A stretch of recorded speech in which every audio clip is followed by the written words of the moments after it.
Hey guys, it's Jennifer from the Shooter's Mindset, and we are live with episode 394.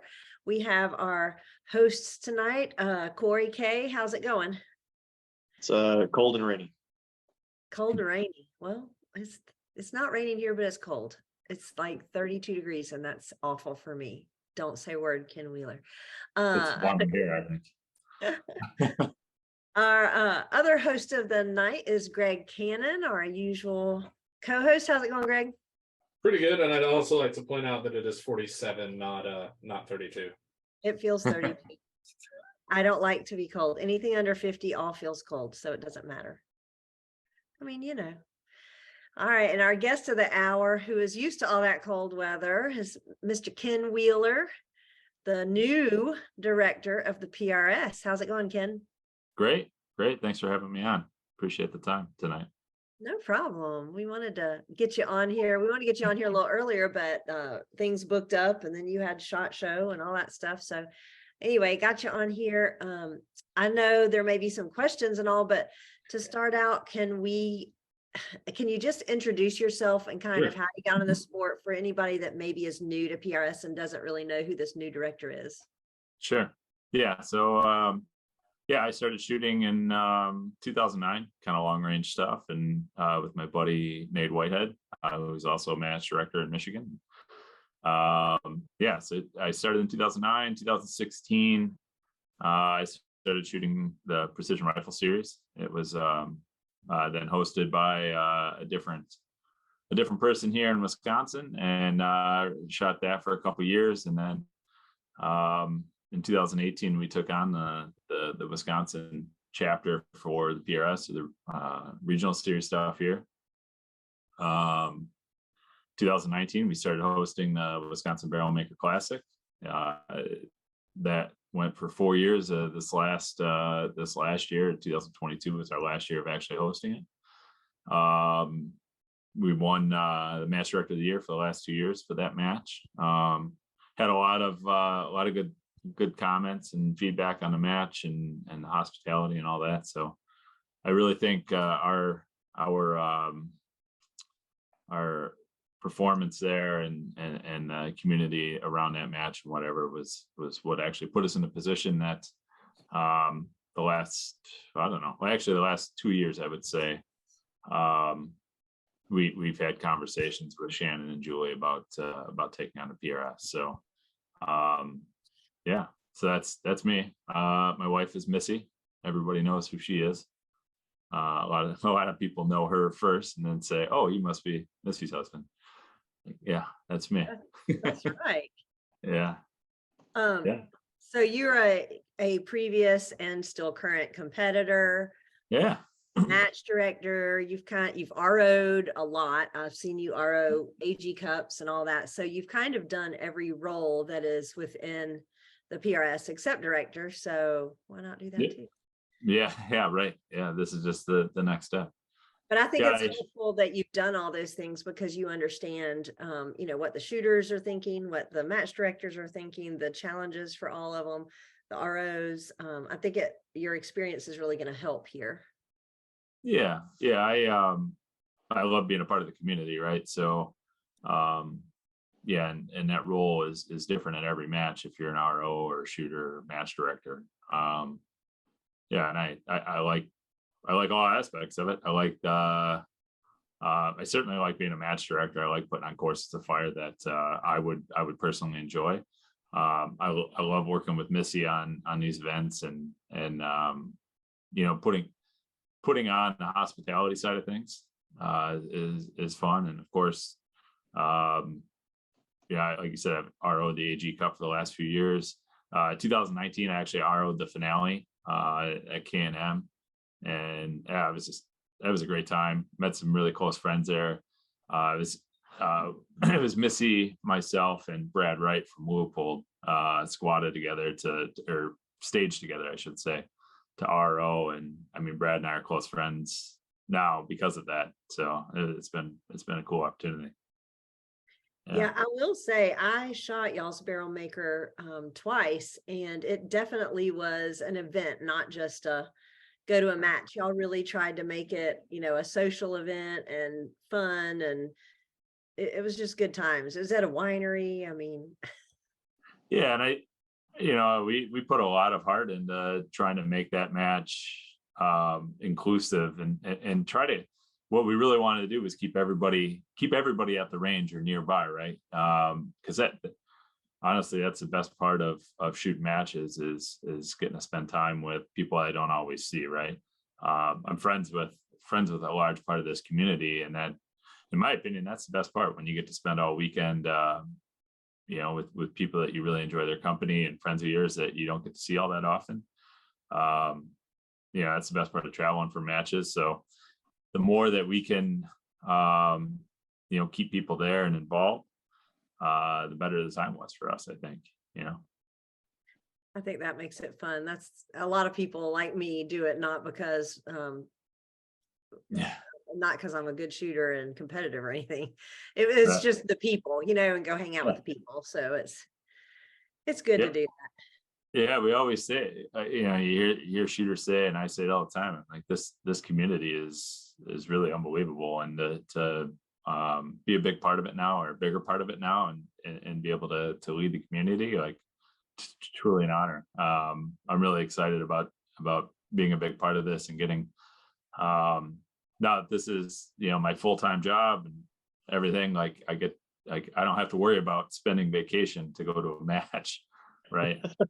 That might actually be the best part of this, is that I go to a match. That's my job. Like I'm still gonna plan on shooting and attending a decent number of matches this year, and I'm excited that, like, when the match isn't over, it's like, okay, it's great seeing you guys. I gotta be the first one on the road, otherwise I'm not gonna be at work tomorrow. So, What was your occupation before this? yeah, so I was engineering. I had a bachelor's degree in engineering, and then I went back and got an MBA and became an engineering manager. So basically in engineering for the last 20 years, and then manager for the last 10 of that. I worked for an awesome company that made machine tools. But I say machine tools first because we made deep hole drilling machines. And when you say that, people automatically assume that you're drilling for oil, but think gun barrels when you think deep hole drilling machines. So we made machines that did little medical devices that would be, a small workpiece that had like a 40 thousandths or 1 millimeter diameter hole, but it might be 4 inches long, up to cannon barrels. That's our, like a 350 millimeter hole that's 40 feet long, right? So really, really big stuff. And then everything in between, and the last couple of years, I mean, we were all part of the industry, right? The last couple of years have been crazy. We've made a lot of machines that just made AR barrels and pistol barrels, rifle barrels, that type of stuff. So it was cool. It was being a part of the industry, helping develop machines and whatnot that went to a lot of the customers that we all know, that are big players in the rifle industry, and getting to know those guys on a different level. It was a really cool experience. It was sort of 5 years ago when I joined there, it was kind of like a dream come true that I could actually work in the industry I was passionate about, right? And I didn't think I would ever leave there, honestly. But then I left to join in, something I'm even more passionate about. So that's good. Yeah. That's awesome. Corey, are there any lives? Oh, there's so many lives. Okay, so we're gonna get Prentice's shout out of the way. Jake Vibert says hey. Ryan Hay says hey. Mrs. Prentice Wink also says hey, but I'm pretty sure she went to sleep with Ashley. Or sorry, with the kiddo. Yeah. I'm looking forward to meeting Prentice in person this week. We've talked on the phone a decent amount, so it's gonna be interesting. Any questions in the comments, or just everybody saying hey? Yeah, Jason's got some clarification questions, but I mean, I think we should probably get a little bit into this first. Yeah. This is Hey, very deep.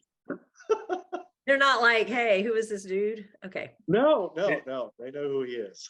Yeah, that has me a little bit. I don't want to say nervous. I don't really get all that nervous, but The last couple of times I've been on podcasts, or the last time I was on Shooter's Mindset, it was like, hey, here's our match, here's all the fun stuff we do, hit me with anything. It's a little different now. And I'm ready for the comments, that's for sure.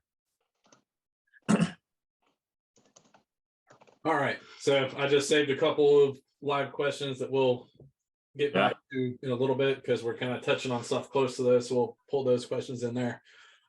So let's get it rolling. You just got back from SHOT Show. Was this your first time? It wasn't our first time. We were out there, and the last time was 2019. In 2019, it was a little bit different though. We were amateur match directors, and it was Missy and Nate Whitehead and myself that went out. So we kind of wandered around. We talked to a few people, a few companies that supported our local series stuff, and said thank you, which actually went quite a ways, because I don't think match directors typically do that, try to meet in person to say thank you. But it certainly helped with future sponsorships that we had. But like I said, we kind of wandered around. So then it was like, oh, let's go check that rifle out, or this rifle or pistol or whatever. And there was a lot of cool things, released, whatever. This time was completely different. From the time I hit the ground running Monday morning, it was either planning the next person I'm going to see, or I'm running to go see that next person. And it was really good. I had a lot of good meetings. I had I had some meetings that I think will shape sort of my approach to managing the PRS, and some of our focus. I think the sponsors kind of get pulled into the PRS system, and they're on the website. They get shout outs on Facebook. They've been a part of a lot of the marketing videos that Tactaholics and Steve Lisa pulled together, Shooting USA stuff. We try to highlight sponsors there. But I think there's things that we can do. I think there's things that we can do that can highlight our sponsors in different ways, and be somewhat of an extension to their marketing department. There's a lot of people that look towards the PRS. There's a lot of shooters, our community, that look to the PRS for information. And I'm not sure that the organization has necessarily been there and been in their face and like, hey, check out what our sponsors are doing. So it's an opportunity for us. And I say that I'm like 3 or 4 weeks into this, right? And I have a ton of energy and a ton of enthusiasm, and I'm working with Julie and Shannon, and it's like, okay, we're going to do all these things. But I need to take care of the organization first, and then hopefully once we get rolling into this season, that we can have some of those opportunities to highlight our sponsors and what they do for the PRS and products that they're developing for the shooters and the community and all that. So. Missed the button there. SHOT Show is always fun. It's always great to see the people, network with people. It's one thing talking to someone online and whatnot, but it's a whole different ball game. Spending a couple hours around Circle Bar with them.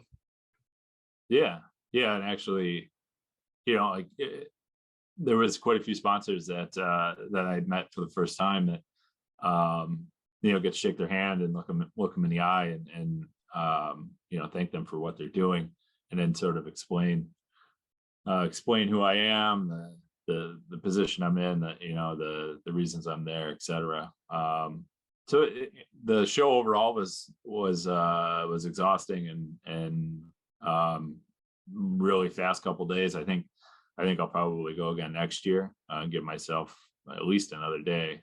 I would I'm still a shooter. I still want to spend some time, looking at new product and that type of thing. I really only had a little bit of time in the MDT booth, that was because they were the first people I met with right when the show opened, and so I had a little bit of time to check out their new chassis and trigger and see what that's all about. The trigger it looks and feels very cool. It's an exciting product for our sport. Yeah, I got to spend some time. The other place I actually got to spend some time was at the Aero Precision booth and check out their new bolt action rifle, which you should see quite a few of them in our sport next year. At least I would think. It's got an excellent price point and a lot of cool functions and features on it. So hopefully that's a a draw for new shooters too. That are maybe AR shooters with their equipment and decide that they want to join PRS. So yeah, it was, yeah. So what exactly possessed you, and how about did it come about that you became the PRS director? I know you said y'all have kind of been in talks for a bit with Shannon and Julie. So talk kind of a little bit about what made you want to jump into this crazy mess of being the director of the PRS. And also talk about a little bit like Shannon and Julie, are they phased out? Are they still around? Kind of talk about what their role is going to be, if you can tell us those things. Yeah, so actually the first time that it was kind of brought up was maybe a year and a half ago, and it's after Shannon came up to the barrel maker and saw kind of the organization of the match and the community and professionalism and all that. But it wasn't me. They actually they approached Missy and I and said, Missy, do you want to join the PRS and be like a full-time admin, maybe be, and Shannon would still kind of be the director, but all of Missy's horsepower could be applied to it. Right. And at the time we were really close. We thought that might be it would be a fun situation, could be kind of neat. But at the same time, Missy's career was also taking off. And actually she's done exceptionally well in the last couple of years. So and she carries our benefits too. So we really wanted to see what her career was going to do, and I was going to support that. So it didn't make a whole lot of sense to have her join the PRS at that time. So we kept, Shannon was hilarious about it, would always harass Missy. And so that kind of went on for a year and a half, and maybe a year. And then last summer, we just, we kind of brought it up. I think Shannon and Julie actually brought it up to us, like, hey, would you be interested in doing this? And I know they'd asked a couple people along the way too. And, again, we just thought, like, wow, would Missy quit her job and, be the director and we'd own it and all that. And, we kept thinking, oh, it's not the right fit for her and her career just yet. So, it was in August. Missy and I were on a road trip, and I remember exactly where we're at. And I looked at her and I said, what if I left my career and pursued this? And Missy's career had grown and was supporting our family more than enough that we felt secure in making that choice. And I'd never consider it because I'm an engineer, right? Like, of course I don't like change, and I'm a little stubborn, and it's a career that I put 20 some years of work into, and a pile of education. So it just never was an option. And it came into my mind, it's like, well, maybe I could do this. I don't know. And so then from that point on, that was, I think, in August, we engaged Shannon and Julie, and had more conversations, and really it wasn't until this fall that things were kind of like, yeah, that's the path we're all going to go on. We're all comfortable with the situation and what the handoff would look like. And yeah, so we kind of knew around the time of the finale that like this is going to happen, and yeah, the finale being at K&M, and we couldn't really talk about it there, and then the AG Cup, like we couldn't, you know, it's like having that having that piece of knowledge that you can't wait to tell everybody, but you can't tell anybody, and you're there amongst all of your peers. You know, it was kind of a weird situation, but yeah, so that's how we got to where we're at today. So Julie is actually staying on as a consultant, at least through this first year, paid consultant. So yeah, her and I, we talk several times a week. She is orienting me to the activities that need to happen at this time of the year, and having me. I've taken on a lot of the stuff that needs to get done for sponsors and the website and memberships and that type of thing. So she's helped me quite a bit with that. She is a absolute all-star. I can't say enough about her professionalism and organization and all that. She is the horsepower behind the PRS.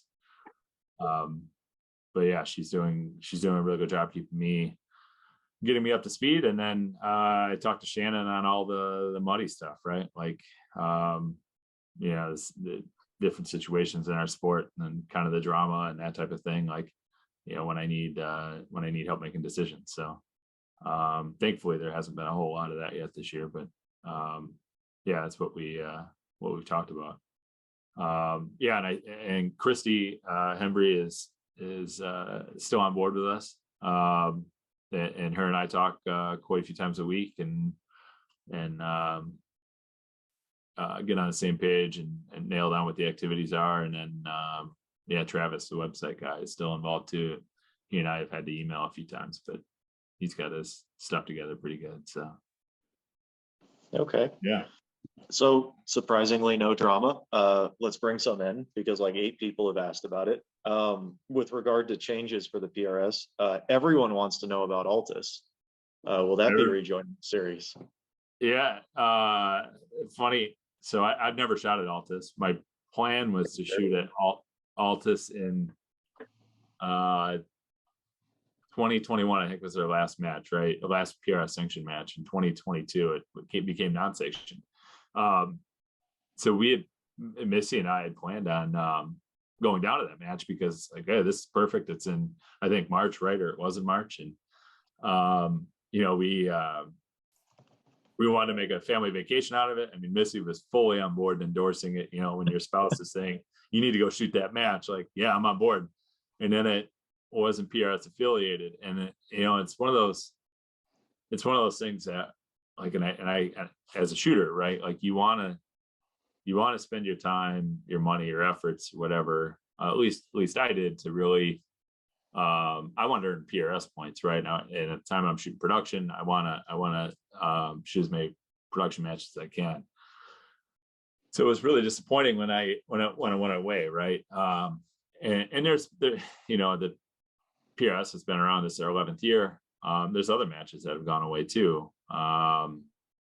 You know, you know, Rifles Only was a historic range down in Texas, and you know, with a match director. Actually, they hosted the first finale right back in 2012. So yeah, there's a lot of questions on like, oh, is this match going to come back? You know, and you know, because I think there's some assumptions of reasons why the matches went away, right? And it's typically personalities, maybe. Yeah, exactly. Yeah, maybe. I don't know. You know, and I don't have that history. I don't have you know, I've stayed out of the drama for the most part, but you know, if it makes sense, you know, and it's, you know, the PRS is a little different today than it was 2012, 2013. There's a lot of rules, there's a lot of structure, there's things we do today that we didn't do back then, and there's things that would happen then that would just fall outside the rules. And I know there's a lot of people, you know, a lot of the original guys in the community say like, oh, well, it's, you know, the PRS is just different. It's about this, about that, whatever. It's just different, you know, or they talk about the good old days. Well, like the reason the reason the matches to changed like they have is to add parity across the board. Like there's a reason that it's only one impact, 1 point, right? Like as a competitor, you want it to, as most competitors would want, they'd want things fair, right? Now don't get me wrong, like like 2019, we had a spinner target at the barrel maker, Pro Series match. We ended up throwing that stage out. Was it fun? It was absolutely fun. There was guys that were shooting 6.5 Creedmoors that couldn't get the thing to spin. And then I remember Derek Duncan using a 6BR, 6BRA or something like that. And he spun it on like the third shot, right? And it's like, it's exciting. It's fun. Yeah, it's all timing. It's exciting. It's fun.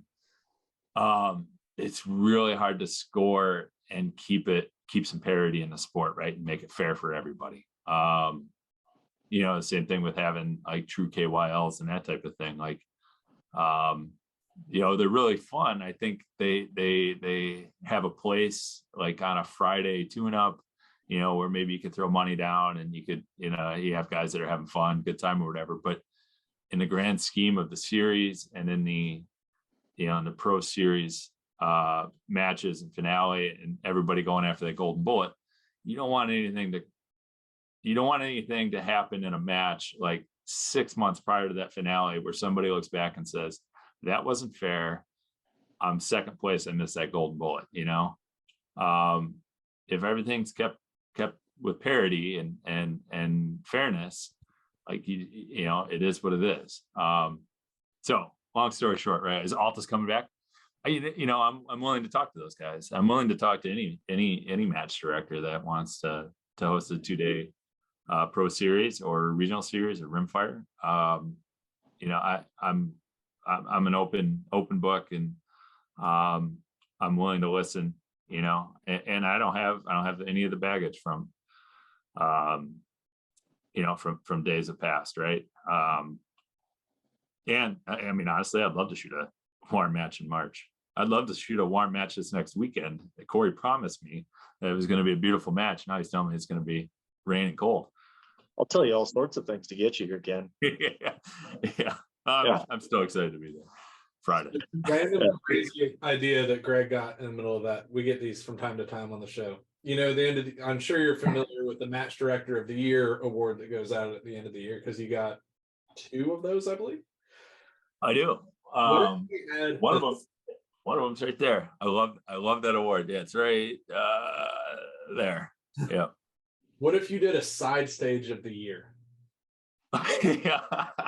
Just like probably we're running 4 side stages, dude. Are you really? Yeah. I'll have to seat some more bullets in. No. Ammo's provided.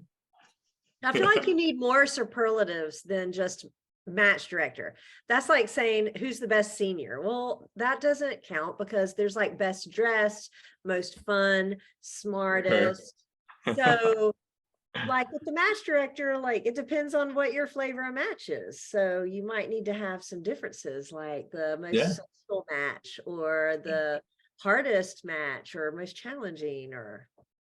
Yeah, and that stuff's all pretty cool. Like I forget the gentleman's name that pulls those statistics together on the matches and shooters. Sheldon, right? Yes. Yeah. Well, engineer and business and stuff like that. I'm kind of a statistical junkie, and man, I love when that must take a tremendous effort, but it's awesome to get to see that. And then you kind of see where your match was and then where you were as a shooter and all that. It's pretty cool. Yeah. Maybe Prentice will get Prentice has been nominated, I think, the last 3 or 4 years for Match Director of the Year too. Let's not stroke his ego. Keeping him in second place keeps him working. So, okay. If we were to say like one big change, because I know everyone's going to want like 1,000 things changed, but if you can pick one big thing to change, what's your goal for changing the PRS this year? I mean, there's a few things that I want to put some emphasis on. I mean, everybody's asked, what are you going to change? What are you going to do? Yep. Right. And I think that's, any time of leadership change, they assume there's going to be sweeping change. But I'll tell you this, that the structure that Shannon and Julie put in is a hell of a foundation for me to be able to step in and kind of pick up where they left off. That a lot of boundaries and rules and procedures and all that, right? Which makes sense. If you guys know Shannon and Julie, yeah, that's them, right? First I need to master that. From there, where I'd like to actually put a little more focus is honestly rimfire. I'm interested in rim. Yeah, exactly. I'm interested in rimfire. I think we have a lot of opportunity. I've actually come to learn that the rimfire community isn't, I think, what everybody thought it would be like 5 years ago. Like they would think like, oh, well, all these centerfire guys, well, they're going to love rimfire too, or the rimfire is going to be a gateway into centerfire. And I don't, I'm sure that's true in some cases where guys have started out with a 1022 and then bought a Voodoo or Rimex or something like that, and then like, yeah, they started shooting regional series stuff, and then maybe a pro match here or there. I'm sure that's true, but it looks like for the most part they're almost separate communities, right? With a little bit of overlap.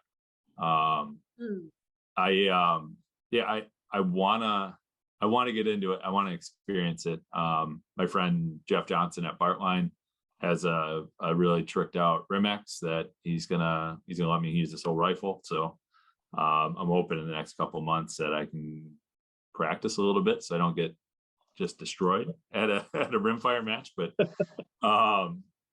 yeah, I do want to put some attention there and select the right leadership for rimfire as well. I think it's an exciting opportunity and something that I don't have any experience with, so I'm looking forward to that. I also think the West Coast hasn't got a lot of attention from Pro Series matches, and and it's a little bit of leftovers too, right? That the NRL was real big on the West Coast, and the PRS was kind of Central and East Coast and all that. So I want to understand that community a little more, and then talk to the match directors out there and see if there's more opportunities. That way those guys aren't traveling, they don't have to travel to the Southeast all the time to try to shoot a match, or the South or whatever. So I think that's probably our two biggest opportunities for shooters in the sport. That's front of mind, but like right now I'm still drinking from a fire hose. When I talk to Julie every day, it's like, these are things that need to get done right now. And I think, at 9 o'clock in the morning, after I've gotten some work done and taken the kids to school and like settled in, I'm like, oh, that's no problem. I'll have that done by 2 o'clock, no. Yeah.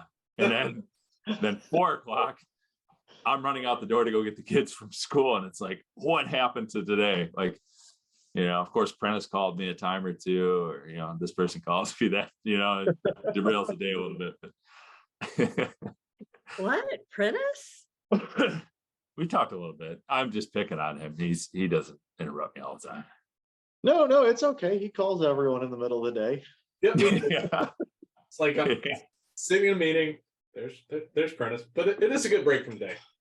Sure. Yeah.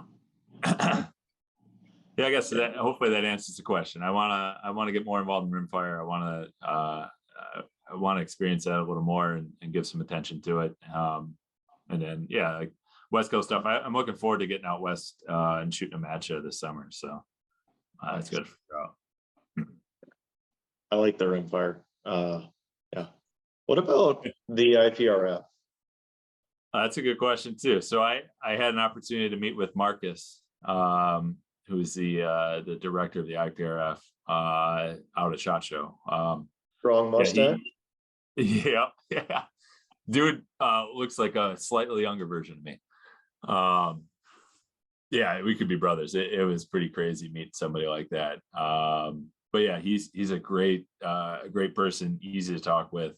I think pretty quickly we found that we're on the same page with our ideas about the sport, not necessarily PRS or IPRF or whatever, but where the direction of the sport's going, and what we want to see out of the sport, and then how I think we're very closely aligned on what the PRS worldwide means with our affiliates in Europe and in Australia and South America and Africa and all that. Like our affiliates there, I think are in line with what the IPRF actually wants to see as well. And it's interesting. I've come to learn this, and I think this is a little bit was talked about last year with the World Championships in France, but a lot of we're very, very blessed in the United States that we can pretty much do this anywhere. Maybe not openly in California or states like Illinois, whatever. But we the government pretty much lets us do this. It's not a big deal. Like if you have a range, yeah, you can go shoot there. And if you have, we can even shoot full auto too if we have, the right tax stamp and all that, right? But we have the ability to do it without really the government holding us back. Now, in countries in Europe, the sport needs to be recognized by a government agency to be able to say, okay, I understand what you're doing now. You can go do that at a range, and whether that's a public range, private range, or even like a military base. There's a lot of shooting happens in military bases in Europe. But if it's and it can't just be an organization. Like a lot of times it has to be an organization with elected board members or officials. Right. So that's really where the value of the IPRF comes in, and that's if I understand it right, that's really what they're all about, right? They want the sport in their countries, and to do so, they have to be recognized, by an organization with elected, with all these rules and stuff around it, and then they can apply to their country where they want to do this and go forth, right? Now, in some cases, just having the PRS affiliation is recognition enough that they can do this. So whatever flavor works in whatever country they're in, hey, it's still the growth of the sport. As Shannon would always say, rising tide, raises all boats. So in that regard, hey, whatever it takes to get the sport into those countries, yeah, I'm going to support that, right? Some of the countries, they can't even have a gun unless it's associated with a sport, and it has to be a sport that's a part of an international federation. I mean, so right. We're talking about even being able to own that gun is tied to having that federation, international federation, so that their country can have the sport and the citizen can have the gun. So, right. Yeah. I mean, if we should all feel blessed at a moment in time, right? Like that's it.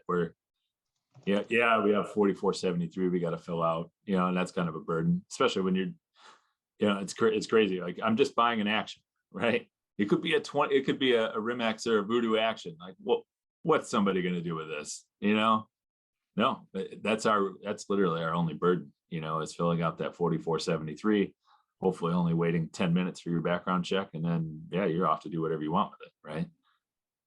In most states. But in other countries, like it's crazy the red tape that they have to go through. It's really too bad. But I had a really good conversation with Marcus. It was really enlightening. It was good to learn, what both of our organizations want. I think there's alignment with what we want, and I think there's opportunities for us to work closely together. Stateside, we have Mr. Greg Bell, who's going to be leading things up for us, selecting teams for rimfire and centerfire, and I'm really excited to work with him. I'm excited that we can put together another powerhouse team, and then show the world again what we're made of. I think this next time will be more difficult. Now the world has seen what we're capable of. At that awesome team we had last August, and I think they're going to bring a different game, and we need to be prepared for it. So yeah, I'm excited to support it. And Marcus and I are going to keep talking and make sure that the organizations are aligned, our goals are aligned, and then how do we help each other get what we want out of the sport and competition. So you'll obviously be going to Italy. For the 22 stuff? I mean, it's a company trip, right? Yeah. You can write It's a that off. It's a write-off. Yeah. Every time I hear somebody say that or whatever, I think of the if you guys ever watch the show Schitt's Creek. And if not, Google just go to YouTube and do Schitt's Creek. It's a write-off. But yeah, you have to have income. You have to have the money to be able to still go. Like, we'll see. Fair enough. You should put that in the show notes. Put the YouTube link to the Schitt's Creek write-off. It's good. That is funny. Was there one? I don't more have to take. for Ryan Hay, or did we hit that one? We haven't hit that yet. So Ryan asked about updates to PRS skill stages. On my radar. I think I need to take it to committee too, but I don't think it'll be a problem if we do that mid-season. I don't think anybody would complain if like, oh, well, we got rid of a 2.5 MOA target off the barricade. Cool. Or went to a 2-target scenario. Actually, I think Michael Beamer last year at Punisher Positional, I think he had an 8-inch and a 6-inch at 400. I'm not sure he called it the skill stage or if that was a different stage or whatever, but yeah, I think all that's on the table. I don't think anybody would complain if we made that change mid-year. And I've taken suggestions from a lot of people on that. Ted Hager actually went through, and he's an Iowa shooter. He went through and he rewrote all 4 of them and gave it to me. This is back in like October. He gave me all 4 of them and said, hey, can you just review these just as a match director and see if this is something that you'd like? And yeah, I reviewed them. I'm like, yeah, it's good ideas. And then a few months later, it's like, can we have those ideas? I think getting like the PRS barricade is the most overshot stage. I mean, come on. We have guys that can clean it in 35 seconds. Yeah. Obviously, it's gotten too easy for the board right now. Well, Number 1. Number 2, it gets really boring every single match. Some of my favorite matches are ones that I'd go and I was like, dude, the skill stage is the one where you run and get down and shoot and run back. I can't remember it, but because we only shot it at like one match because nobody ever shot anything but the PRS barricade. It was just like the most overused skill stage ever. It certainly is overused. I would say it's not without drama though. I won't get all the details right, but if you asked Jeff Gary, who he's a member at K&M, that's his home range. He's probably shot off of that PRS barricade more than most of the community. I think he dropped 1 or 2 at the finale, and I think it's what put him in second place for the 2022 PRS finale match. Like, had he not dropped 1 or 2 points on that, and somebody can look it up, and I'm sure they can do it in the live comments, or maybe Jeff's even here. But yeah, I mean that it's not without drama. Like, it should be easy, but it isn't always, It's true. Yeah. I know a guy that's pretty capable of dropping the last shot every time. You know pretty well. Yeah, his name's Prentice.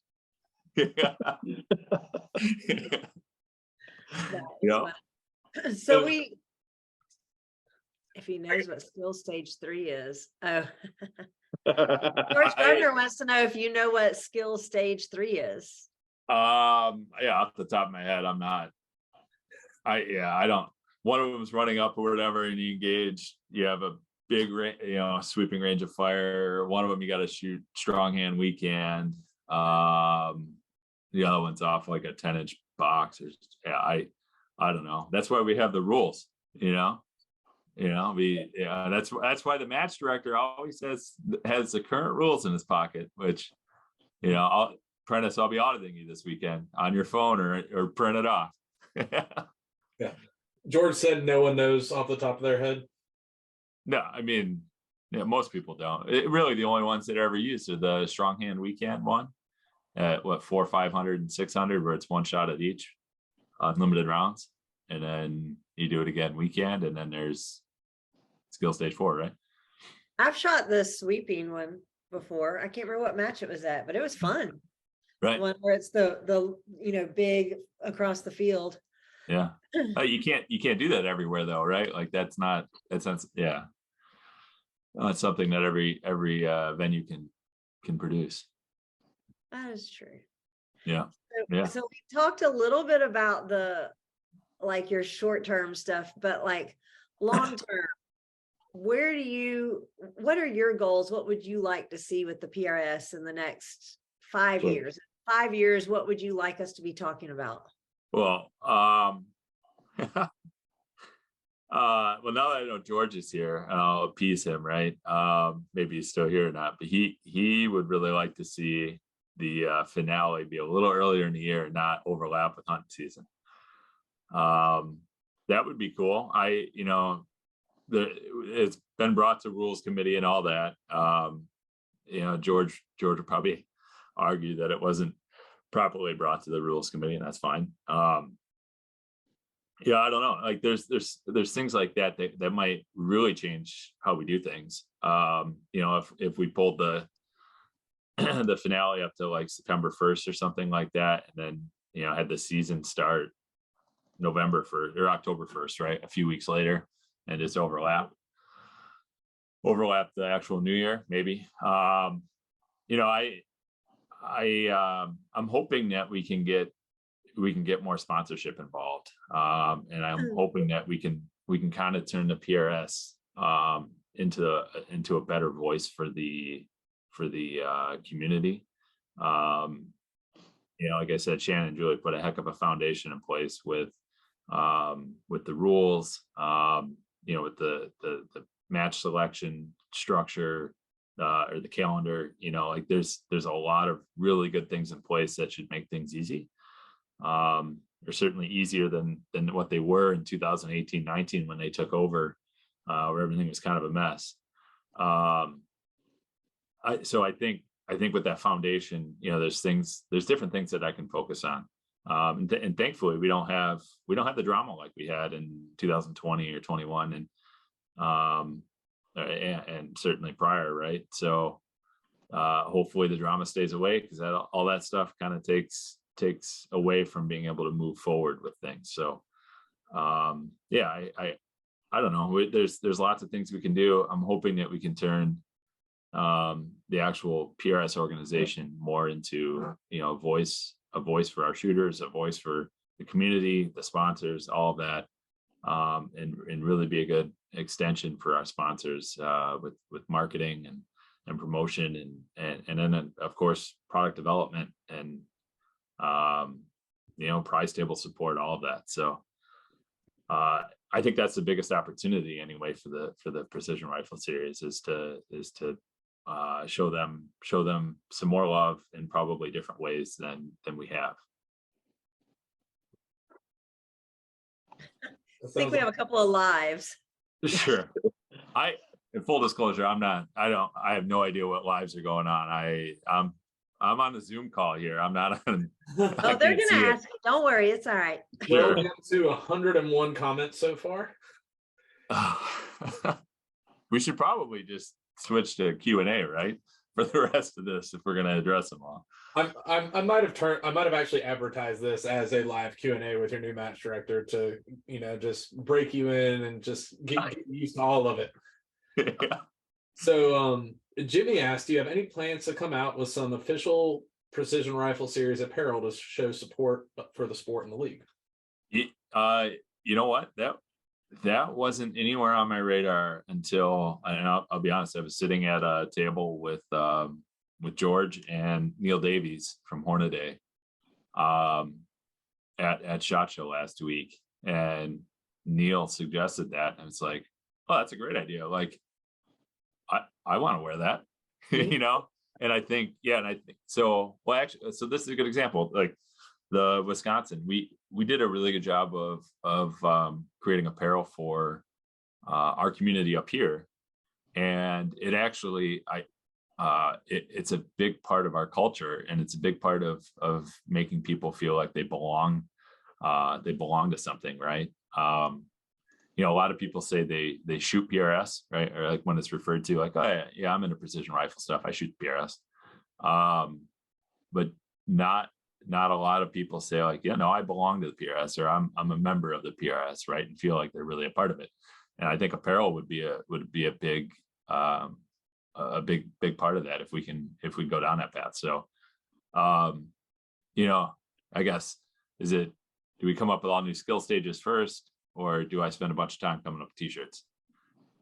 I think we'll have to balance some of this stuff out throughout the year. But yeah, no, it's on my radar, and it's something that I would like.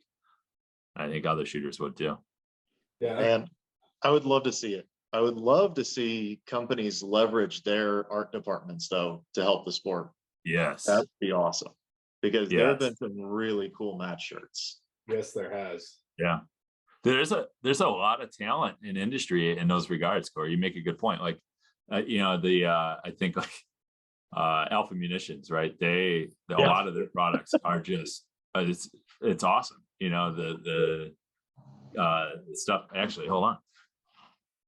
I bought. So this was the actual like 6GT. This was the wrapping on. I kept this. A little shout out to American Rifle Series on the other side. You're just showing that because George is watching. Well, I mean, this is Alpha. I mean, this is there's George.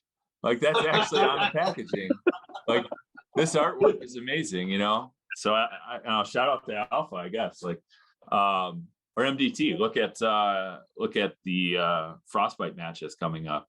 Mm-hmm. Man, their logo is fantastic with the like kind of a devilish snowman or whatever, and I know MDT was a big part of helping out with that. Like, you're absolutely right, Corey. There's a lot of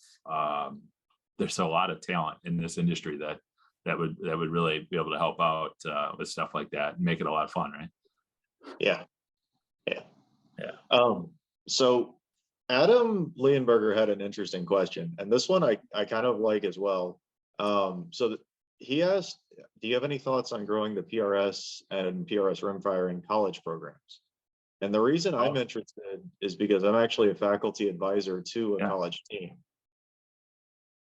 Yeah, and that's another thing that wasn't necessarily on my radar. So I went to school at in Michigan Tech, up in the Upper Peninsula of Michigan. So it's the part of Michigan that's north of Wisconsin, right? Yeah, the old UP. The UP, exactly. We had a rifle range in our rec center. It was an indoor rifle range in the basement, I think under the gym or something like that. That was 25 or 50 yards or whatever. And you could literally go there and just check out a pistol or rifle and shoot all afternoon. I know that there's a lot of colleges or universities like that. That's probably a big opportunity for us. It's sort of like the IPRF situation, right? Like, how do we support something like that and grow them? They help grow us. We grow the sport as a whole. I don't know. Right. Yeah. Well, I know that the big player in that is the Midway Foundation. They support all sorts of college teams. Okay. Yeah, it's something worth looking into. That would be fantastic, right? Kind of like, it could be kind of like the AMU guys, right? The Army Marksmanship Unit, where you could have, maybe some of these college athletes would be competing with us and stuff too. That could be neat. Yeah, and then Scholastic Shooting Sports Program does a ton with USPSA, so they might be able to get you in contact with everyone that already has that program. Yeah, no, that's good thoughts. Yeah, you need a suggestion box. I'm sending him the emails right now. Yeah. Here's your to-do list for 4 p.m. tomorrow. Yeah, right. Before I go get the kids. Yeah, I can get a lot of things started. He should share his reminders, pages and reminders with us, and we could just start adding stuff in there. Yeah. Don't forget to do this.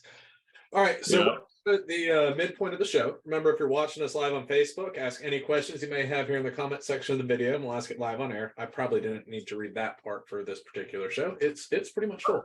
Other ways to catch us. You can always catch us back on the Shooter's Mindset Facebook page. The videos there forever. We usually upload to all the podcast apps the night after the show. And then finally, everything eventually ends up on the Shooter's Mindset Facebook page or YouTube page. It's a great place to look up past episodes. So I guess our next question is, what do you plan for each series? And we've kind of touched on this a little bit, but examples more focused on local 1-day matches, 2-day matches in center fire.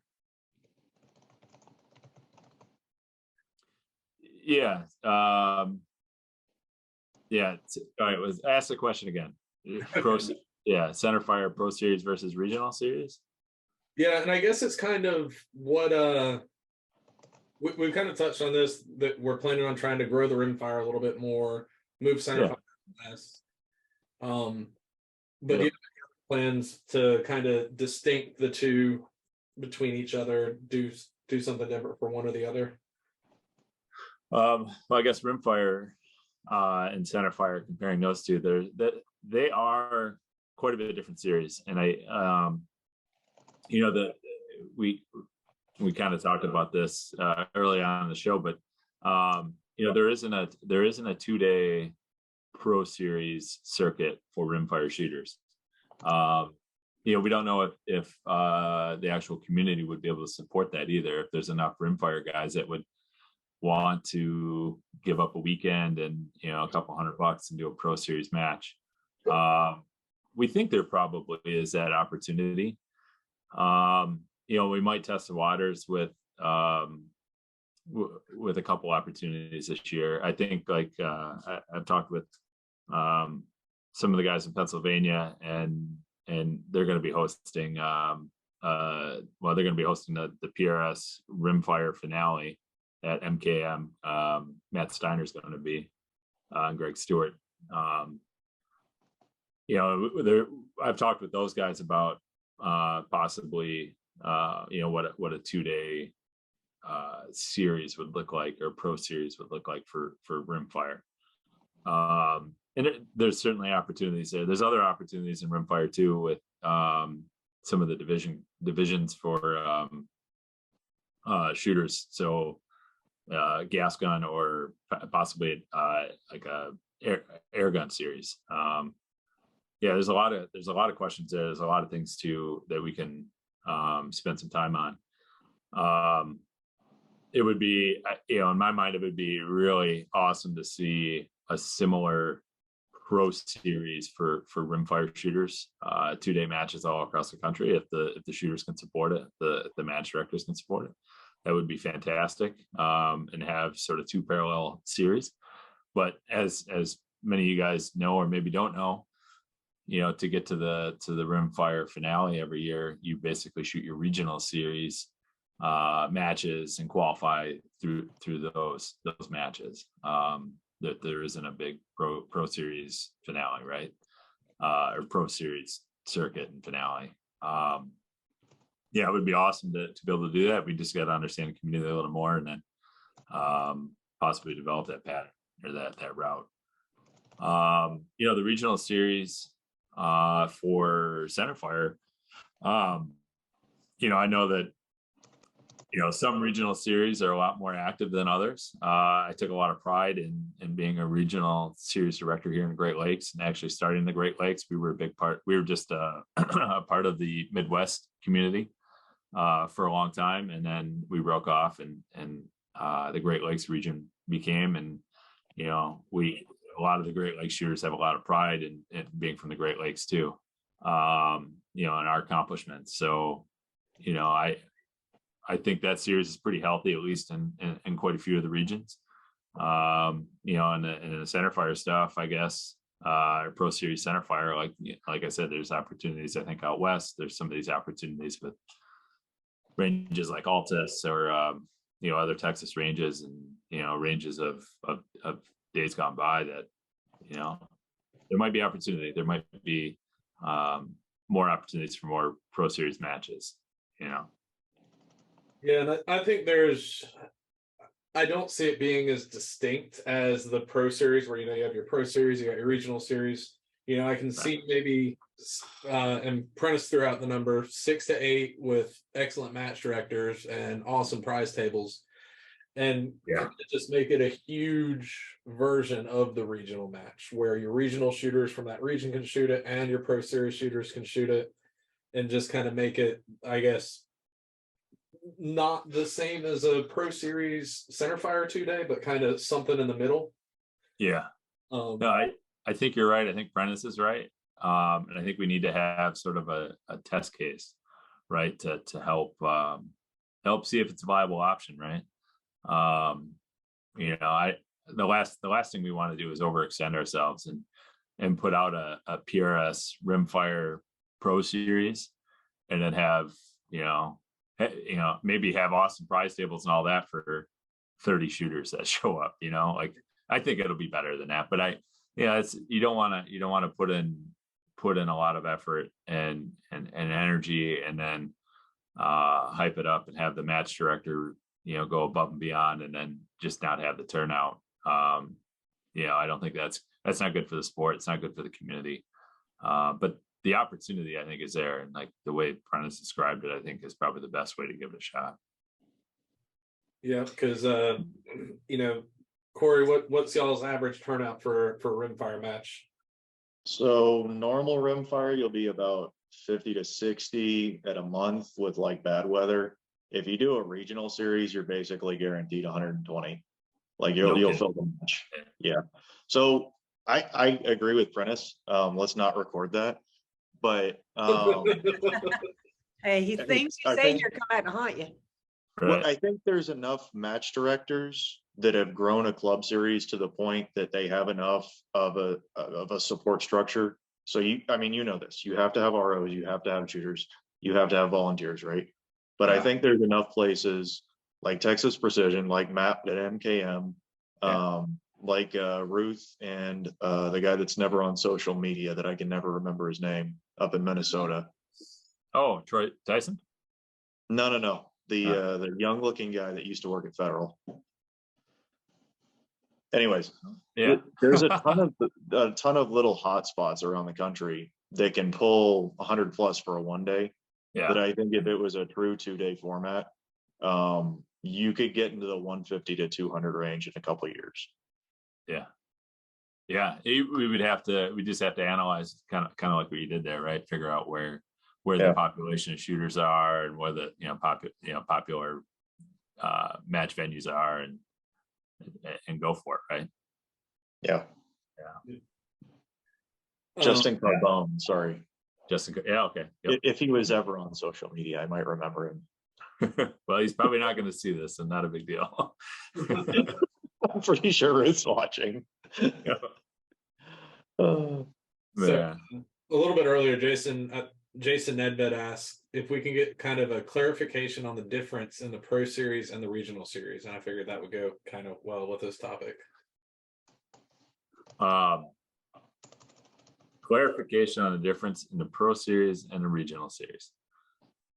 I guess I don't necessarily understand that question. Regional Series are 1-day matches, Pro Series are 2. That's kind of a big dividing line, right? Yeah, that pretty much. I don't know. Well, maybe Jason can re-ask the question or something.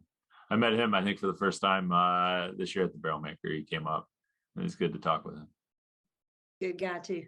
Yep, He's a very good guy. Yeah, we met him out in that one state that we went Missouri. to. Missouri, yeah, that one. It was cold. Yeah, It was very cold and a lot of mud. Hey, speaking of, you might encounter that this weekend. Oh, perfect. Yeah. So there's a lot of chatter on lives about this. But the PRS kind of does prize tables in a different way than other shooting sports. where they kind of work out deals for the whole sport. Do you see that continuing? So are you referring to like the general Like the prize pack that Julie sets up and then sends out? Yeah. That prize pack is covering almost every square foot in my our spare bedroom right now. It's it's all over the bed and floor and everything. Like every match has a pile. Which Prentice and Corey, I'm bringing the Louisville Steel Classic pile this weekend to you guys. So Perfect. We don't have to ask you in an email. Exactly. No, that's all coming. You get the big fancy checks, everything.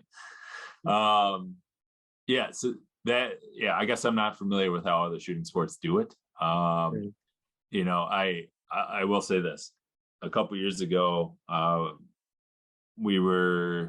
think we were at K&M in early February for some training and a match, and it was my wife Missy and I and some others, and Missy spent the day working with Julie while I was out shooting, having a good time. But all they did during that whole day was fill giant boxes with certificates and product and all of that. And it looked like a monumental task. Like there was 3 or 4 of them working on it. And you know, I look back at just having certificates now upstairs, and I think I don't have the floor space. Like our entire living room would have to be in garage, and like it would be just nuts. But I remember it was like, okay, well, this match is specifically getting a pair of 15 power forge binos from Bushnell, right? And you know, there's like, you know, they donated like 4 or 5 pairs of binos, and like they go to these specific matches, and you have to get it right. And then, oh, this match, the Night Force skill stage is going to get, you know, an NX8 or whatever, you know, or attacker, you know, and don't mix them up. Like that match has to, you know, it's very, very specific. Yeah. And you know, it might not seem like a big deal for you know, match directors or whatever, but that's a crazy amount of things to keep track of and make sure you get right and organized. And then you just need a bunch of manpower and a bunch of space to make it happen. So in the last couple of years, Julie really put a focus with the sponsors to just do certificates. Right. Now some of those we print ourselves, like you know, they'll actually Christy's been doing an excellent job the last week and a half of, you know, there's 42 Pro Series matches. She has 42 codes. Each one of these codes need to be on their own certificate, you know, and she puts it all together, sends it to me. I print it on heavy paper, and you know, and I set it specifically in each match file. I think as a match director, I actually appreciated that system because I knew there was going to be a good portion of our prize table that was going to show up early in the year. And it's a pretty substantial pile of certificates and whatnot that can boost a prize table. So I appreciate it as a match director. And then accompanied with that is an email and basically a Word document that's attached. It says, here's everything you're getting. You should see all these certs in here, and here's all the contacts. If you choose to reach out to whomever at these companies, they're willing to support you, you know? It was pretty much like you get a good start to your prize table, and you get some pretty solid instructions if you want to reach out. And a lot of times, you know, I don't know, it was kind of easy for us to have a good prize table, I think, with the barrel maker, because we had a really good reputation, and a lot of people in the industry knew us and understood us and knew that we were going to support them and do the right thing. So it wasn't so bad. You know, it was, from a match director perspective, I liked what the PRS would support us with. I don't see that changing year over year.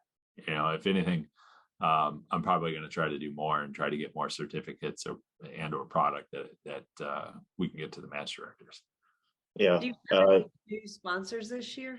Any new big sponsors of prize table? Yeah, actually, we do have, like, the one that's coming to the top of mind, Leo Photo. You know, they're a manufacturer of tripods. They you know, I remember back when getting into the sport, I knew a lot of guys that use Leo Photo tripods, you know, for spotters and whatnot. And in fact, they're one of the biggest manufacturer of tripods out there, and do a lot of contract manufacturing for tripods that we all no, like, so some of those other tripod companies, it's like, oh, that's a great product. Like, well, it's actually made by Leophoto, but yeah, I met with them. They have some cool products that are coming out.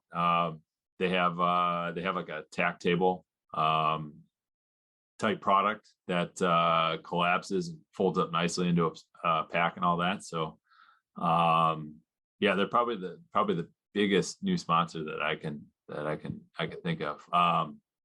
Apex Optics. I guess a shout out to them because they're kind of the new people on the scene. I met with them last week. It's a shooter from Canada who he wanted another optic option for shooters, so he contacted a manufacturer in Japan for good Japanese glass and components, and started an optics company. And they're priced pretty decent. They're you can still qualify if you want to shoot production class. Their high-end optics still apply, are applicable for that.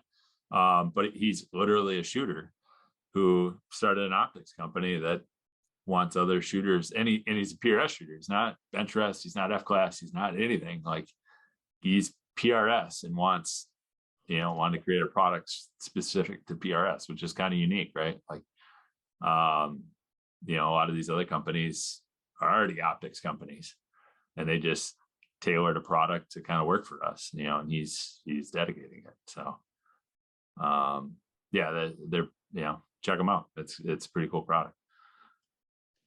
It's very cool. Yeah, and they have a pair of 12 power binos out there with a reticle in them. So for Well, that's now you're talking. yeah, and they're reasonably priced. I didn't need this to be. I'm not advertising one optic company over another. I am Switzerland this whole deal. But let's be clear. What did your hat say again? Yeah, well, this is the official barrel of PRS, and I have a lot of friends there. There's no other official barrels of the PRS, that's for sure. Are there any more lives, guys? I feel like there might be. Oh, I've been slacking. I've been on the. Francis Cologne wants everyone to know that he can clean a Waffle House waffle. That is definitely necessary. Good to know, Francis. Good to know. Oh, here's a cool sponsorship. Ted says I'm gonna say this wrong. Oh, Noomsan Safaris. Yes, say that word. Noomsan. Yes. Yeah, so this is crazy. They're on every prize table. There are going to be 3 certs for South African Safari. It seems like a pretty cool opportunity. So there'll be like a little sign that goes with them. But check them out. I think I saw on their website, you can hunt anything from monkeys to giraffes, Cape buffalo, you name it. But pretty cool opportunity. I don't think I want to kill a monkey.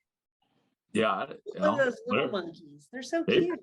It's hard to hit too, probably. But and you said that was going on the gas gun specific prize table, right? Yeah. Well, there's three per match, so I don't know. It looks like a pretty cool opportunity, and actually the sign that goes with them, I think it might even say it on the cert too. And I'm going to quote Ted here, and hopefully embarrass him, but it says, "Opportunity of a lifetime, Ted Hager." So, it's all over everything. So that wasn't well thought out. Yeah. That's or awesome. it was. Maybe. Yeah. It looks like it'll be a pretty cool thing. So that is funny. Yeah. Great. Corey, any more lives that need to be? Oh no, I'm not touching George's comment. I'll have to look later. I'm not following along with the live comments, kind of on purpose. Nobody's texted me though. I have my phone out. Yeah, that's good. That's impressive, actually. Yeah. You're lucky. Yeah. Prentice is texting me. So Ken, if Yeah. there's something that, you just took over, new man on the chopping block or whatever, no, not on the chopping block, but new man in the hot seat, we'll say. Sure. What is if you wanted to get the message out about one thing, what is one thing that you want everybody to know? Yeah, I'm accessible. I live and breathe this stuff, and we poured a lot of our energy and time and all that into our Pro Series match, the Barrel Maker Classic. Because quite honestly, it was an honor to have the shooters in the community come and shoot with us.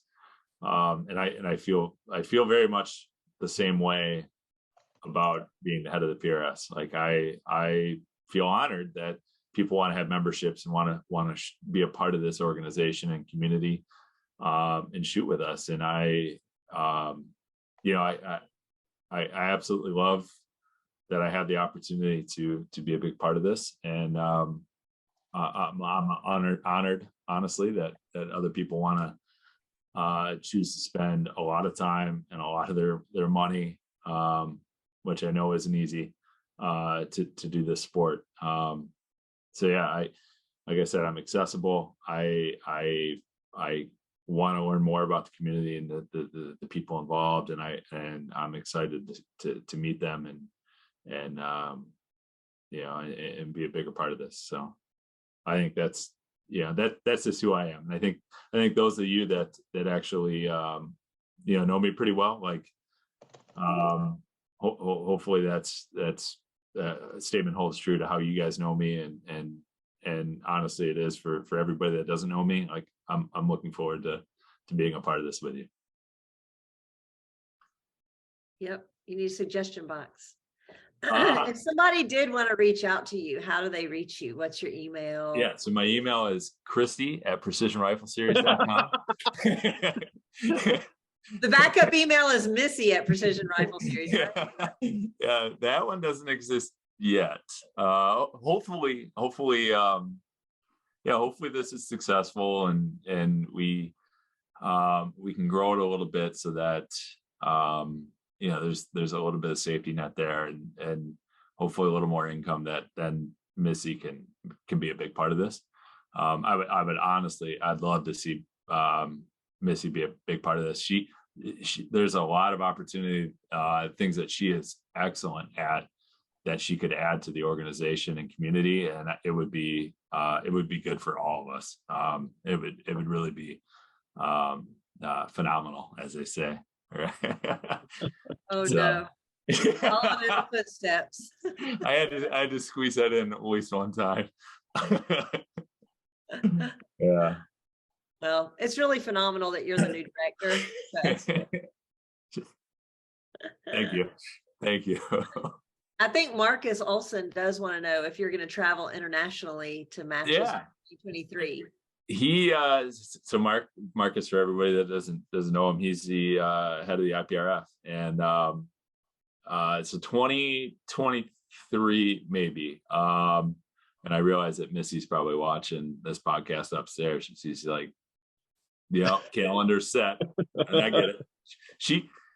She holds me back in a lot of good ways, where she'll keep me on the right path and focused and all that. So she's amazing. She's an amazing woman to have support me doing this and also keep me directed. 2024. Honestly, I'd love to go to the Centerfire World Championships in South Africa. Marcus has shown me some pictures and of the landscape and where that's going to take place. And he even described it. He's like, it's like Lord of the Rings, like the landscape. I think that was in New Zealand, but it looks similar, and it's crazy. It's on a huge plot of land. It's also a winery, so that's pretty awesome. But yeah, I internationally, I'll probably I'll be putting that on my calendar, I think. And then I've had quite a few conversations with the our affiliates in Europe. I'd love to see more what they're doing, actually at the ground level, and what PRS Europe looks like, and what their matches look like, and their style of shooting and all that. So if I can squeeze it in this year, great. If we can financially support it, that would be even better. So we'll see. That's awesome. Are there any more lives, last minute things? I think Jose wants to do a mid-year update. I think that would be fun. A mid-year update? Well, Shannon used to come on. He wanted to come on like once a quarter. We just kind of, boy. whenever he reached out and was like, hey man, I want to come on, and be like, okay.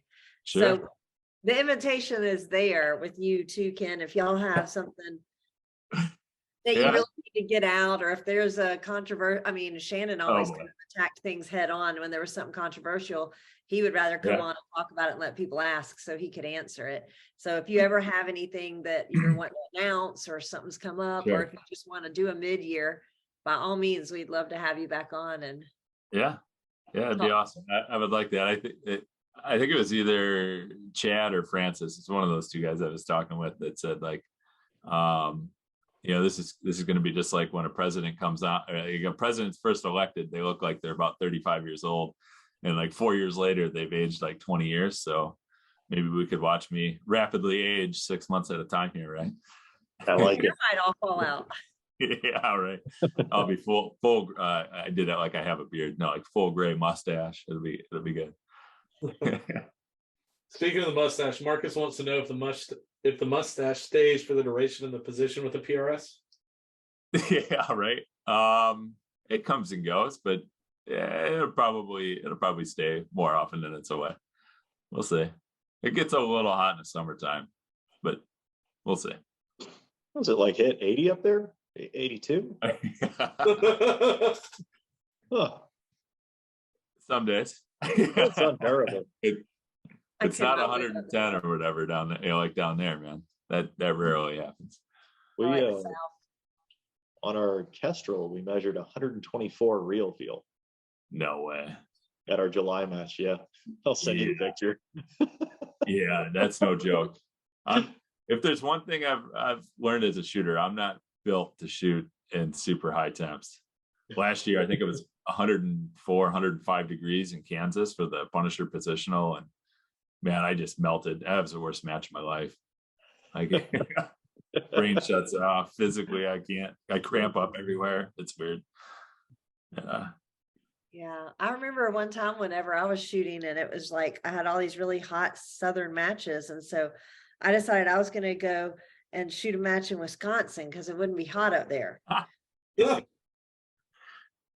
And that first day was hotter than It was awful. I was like, Yeah. what is wrong? This is the North. I came up here to get Yeah. away from this. Yeah. But then You're the like- storms came through, and they Y'all were like- too was really comfortable. Yeah. Y'all were like, this is like the hottest day we've had in like 10 years. I'm like, of course, because I came Yeah. up and wanted some relief from the heat. Yeah. Uh, Yeah. That first day was no joke. There was a lot of southern shooters having a hard time with it. Upper Yeah. 90s, lots of humidity. It was warm. I mean, Yeah. beat tornadoes, right? Well, yeah. Yeah. A few of those two had a little bit of everything, but Yeah. well, I think we can run this down to shout outs. So we will start with Corey. Okay. So I've got a few Surefire for helping with our night match that we just had. Texas Precision for getting me my dream job. WeBat for keeping my cheeks comfy. JP Rifles for the amazing rifles. Federal for primers. Vortex for optics that I'm not worried about breaking. Hunter's HT Gold for the bitch and shades. And Ben Steak Pro Shop. Nice. Awesome. Greg. I have GSL suppressors, which would be very cool at a night match. Shooters and sharpshooters of Augusta, our local indoor and outdoor ranges. PDC Custom, those beautiful rifle chassis known to man right there. Shooters World Powder, Hunter's HT Gold, Fix It Sticks, and Vortex. Ken, how about you? Got any shout outs? Yeah, I guess I probably have at least 3 here, or maybe I can do 4. first year with Shannon and Julie, and they are just amazing. Like for this opportunity for one, and then the support that we've had getting this thing off the ground. It's been awesome getting closer with them and getting to know them a lot more. And yeah, I wish that more people in our sport had that opportunity to really get to know them.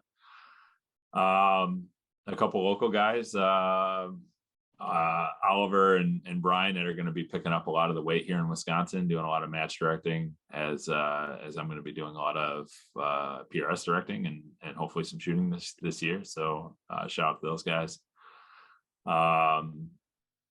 Christy, she's been awesome to work with. Christy Hembry with PRS. I love working with her. She's an awesome support person, and love that we get to do this together. Of course, Missy Wheeler, my wife. Without her stomach and being able to sort of take this big leap into entrepreneurship, none of this would happen. And hopefully we all look back in a few years and we have, the community and all that can thank her for this. This is going to be an awesome experience. Yeah. And then actually last shout out to my daughter, Joan. He's turning 6 on Friday. And unfortunately, I'm going to be down in Texas. Unfortunately, I'm going to miss her 6th birthday. But I look forward to being down there and shooting this weekend and hopefully doing some FaceTime with her. I bet if you ask him real nice, Prentice would probably FaceTime her and sing happy birthday to her. I bet we are going to do that on Friday. That would be awesome. That would be awesome. I can totally see Prentice. Yeah. He'll sing, he'll do whatever. Yeah. You gotta make said that I will. Do what? He said I will. Perfect. Figured. Well, I just want to shout out you for coming, number one, coming on and spending your Tuesday night with us, because I know you're super busy. And number two, for taking this leap and taking on the PRS. And I know that it's a big job, and PRS is something that I love. We all love. I know it can be a bear at times too, because I know all of us can sometimes be a bear.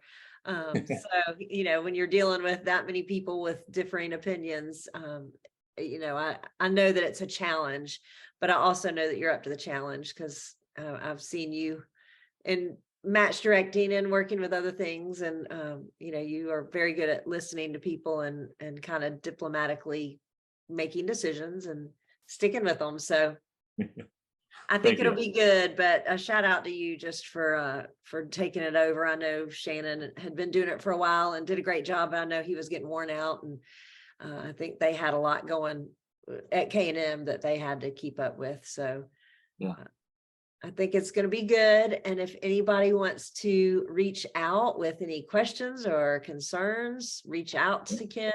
He's available. I know he wants this to kind of be his baby, but also it's the shooters thing. So, and I know he's very shooter centric. So if you have questions or concerns or thoughts or ideas or college scholarship ideas or all the things, reach out to Ken, because he will definitely listen to everybody. And we are looking forward to seeing how your first year goes. Yeah, thank you. Definitely have you back on later and recap how it's going and count how many hairs you've lost. But with that, that's going to be a wrap for episode 394, and we will see everybody next time.